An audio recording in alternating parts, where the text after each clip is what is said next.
So basically in zoology it was discovered that the female spider reproduces from the male spider, and then she kills him and throws him outside the home. And then when the kids grow, they also kill the mom spider and they throw her outside the home. Technically it was discovered that the spider's home is the most bizarre home. It's the worst home ever built. And it was described in the Quran in one verse. In Surah Al-Ankabut verse 41 it says, "And those who take allies other than Allah is like that of a spider who takes a home. And indeed the weakest of homes is the home of the spider, if only they knew," is how the verse ended. SubhanAllah, people always knew the physical weakness and the flimsiness of the spider's home, but only in this era were they able to make the connection and comprehend the moral and the spiritual weakness of the spider's home.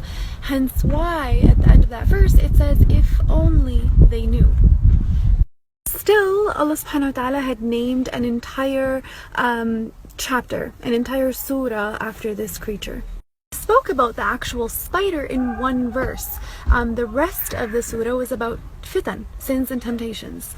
Literally, the second verse in Surah Al-Ankabut says, Bismillahirrahmanirrahim, "And do people think they're going to say we believe, but they're not going to be tempted or tested or tried?" Technically, what's the connection between sins and temptations and the spider's home and the spider's web? Why was that connection made in the Quran?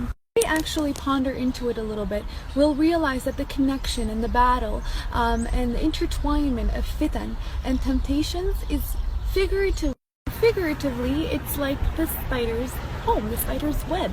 Temptations are everywhere. There's a lot of them, and sometimes they're very intertwined and connected, where sometimes it becomes very difficult for the fitan or temptations to be individually distinguished. And that's why the comparison was there. A human who falls into the trap of temptation and sins is like a human who figuratively falls into a spider's web, technically. Here's the thing. If we decide to leave that trap through seeking our Lord with His power and our will, that trap becomes very weak. Just like the spider's web, it gets demolished with the touch of a finger. SubhanAllah, I just thought that connection in the Quran was very fascinating, very interesting. May Allah protect us from any fitan and temptations.